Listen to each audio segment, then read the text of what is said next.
मासूम तेजस अपनी टूटी हुई रिमोट कार को लेकर फूट फूट कर रो रहा था। तभी समर्थ और प्राची भी वहां पहुंच गए। अपने इकलौते बच्चे को घर में देखकर उनकी जान में जान आई। समर्थ और प्राची दौड़ते हुए तेजस को अपनी गोद में उठा लेते हैं। प्राची तेजस के माथे को चूमते हुए बोली, बिना बताए क्यों चले आए थे आप बेटे? पता है आपकी मम्मा कितना डर गई थी। मम्मा पापा ने आपको कहाँ नहीं ढूंढा। अब तक प्राची और समर्थ की नजरें रोते हुए तेजस की आंखों की तरफ नहीं गई थी। जब प्राची ने तेजस की आंखों में देखा तो उसने हैरान होकर पूछा, अरे बेटा क्या हुआ, आप रो क्यों रहे हो? तभी समर्थ की नजर सीढ़ी पर पड़ी हुई ट्रॉफी पर गई जो तेजस ने ड्राइंग कंपटीशन के एग्जाम में जीती थी। समर्थ उस ट्रॉफी को अपने हाथ में लेकर तेजस को दिखाता हुआ बोला, आपको डर था कि मम्मा पापा आपको डांट लगाएंगे, है ना बेटा? हम आपसे नाराज नहीं है मगर परेशान जरूर हो गए थे। बेटा आप प्रॉमिस करो कि आज के बाद आप बिना बताए स्कूल से बाहर नहीं जाओगे। जब तक मम्मा या पापा में से कोई एक आपको लेने ना जाए तब तक आप कहीं नहीं जाएंगे।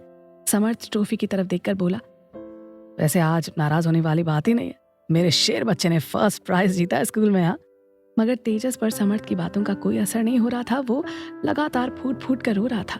समर्थ समझ नहीं पा रहा था कि तेजस इतना क्यों रो रहा है। अजीब, शायद हमारे बच्चे को भूख लगी है, चलो हम एक अच्छे से रेस्टोरेंट में चलते हैं, वहां खाना खाएंगे।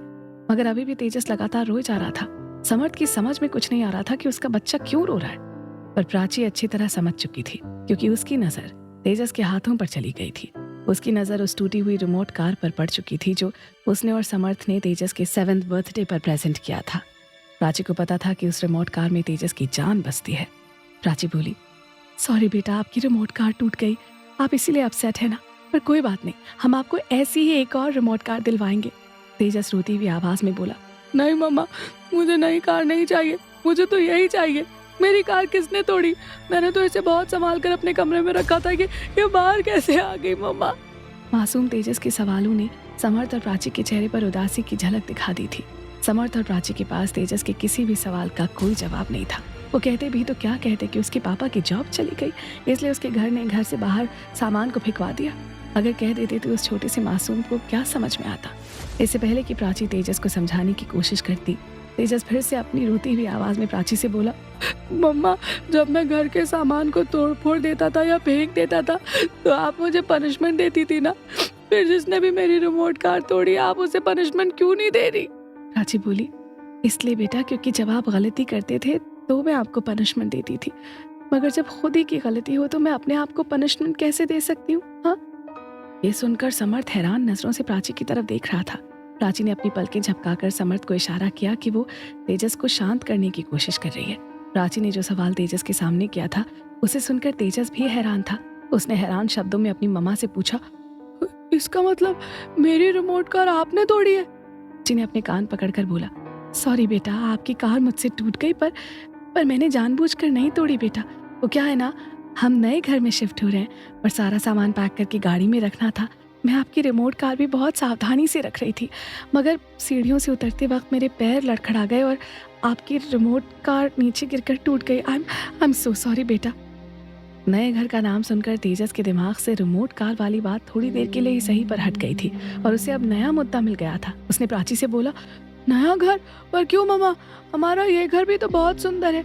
मासूम तेजस के सवाल सुनकर समर्थ और प्राची एक दूसरे का चेहरा देख रहे थे। शायद इस वक्त उनके दिमाग में यही बात चल रही थी कि वो अपने छोटे बच्चे को कैसे बताएं कि जिस घर में वो अब तक रह रहे थे वो घर उनका अपना नहीं रहा। प्राची ने कहा, एक्चुअली बेटा, अब हम नोएडा में नहीं दिल्ली शिफ्ट हो रहे हैं। वो अचानक आपके पापा के बॉस ने उनके ऑफिस को नोएडा से दिल्ली शिफ्ट कर दिया है ना, इसलिए पापा को जाना पड़ेगा। यही वजह थी कि मैं जल्दी जल्दी घर का सामान समेट कर गाड़ी में रख रही थी। अब इसी वजह से तो मैं आपको स्कूल लेने समय पर नहीं पहुंच पाई ना। मासूम तेजस अपने पुराने घर को निहार रहा था जिस पर इस वक्त ताला लगा हुआ था। समर्थ और प्राची एक दूसरे का चेहरा देख रहे थे और उनके बच्चे पर क्या बीत रही थी वो अच्छी तरह से समझ रहे थे, पर क्या कर सकते थे। उनकी मजबूरी ऐसी थी कि अपने छोटे से बच्चे को खुलकर अपनी मजबूरी बता भी नहीं सकते थे। तेजस बोला, लेकिन मम्मा, इस घर में क्या बुराई है? ये घर भी तो बहुत अच्छा है। समर्थ तेजस को समझाते हुए बोला, हाँ बेटा, ये घर बहुत अच्छा है, मगर मेरी जॉब अब नोएडा से दिल्ली हो गई है ना, तो हमें जाना होगा ना। और मेरा स्कूल, मेरे दोस्त, उन सब के बिना मैं कैसे रहूंगा पापा?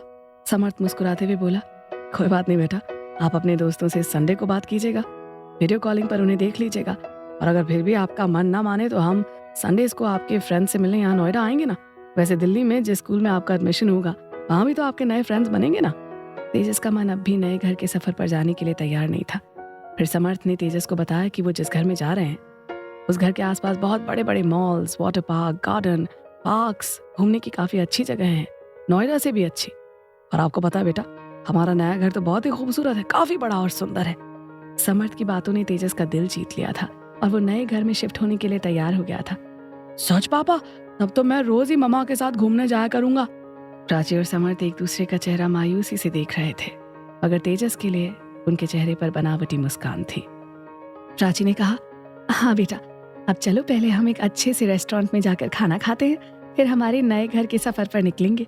समर्थ और प्राची तेजस को लेकर एक रेस्टोरेंट में खाना खाने जाते हैं। समर्थ अपना मोबाइल कार में ही भूल जाता है और जब तेजस नए घर की पिक्चर्स दिखाने की बात करता है तब समर्थ बोलता है कि मोबाइल तो कार में रह गया और वो कार में जाकर पिक्चर्स दिखाएगा। खाना खाने के बाद समर्थ कार की ड्राइविंग सीट पर बैठता है और प्राची उसके बगल में। तेजस उसके हाथों में अब भी उसकी टूटी हुई रिमोट कार को पकड़े हुए था और जब एक नज़र उसकी उस टूटी हुई रिमोट कार पर पड़ी तो उसका चेहरा फिर से उदासी से भर आया था, मगर उसे पता था कि उसकी मम्मा उसका कोई भी खिलौना जानबूझकर नहीं तोड़ सकती, इसलिए उसने उस कार को सीट पर रख दिया और अपने पापा से पूछा, पापा मुझे अपने फ़ोन पर नए घर की तस्वीर दिखाओ ना। तेजस के कहते ही समर्थ ने अपना मोबाइल तेजस को दिया।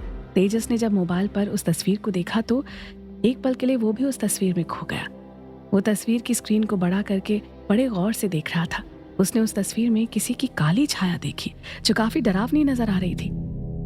कुछ तो है उस घर में जो तस्वीरों में भी आकर कोई ना कोई इशारा दे रहा था। पहले तो तेजस कुछ समझ ना सका, मगर जब दोबारा उस घर की तस्वीर पर उस काली साए को उसने देखा तो उसकी चीख निकल गई, आई!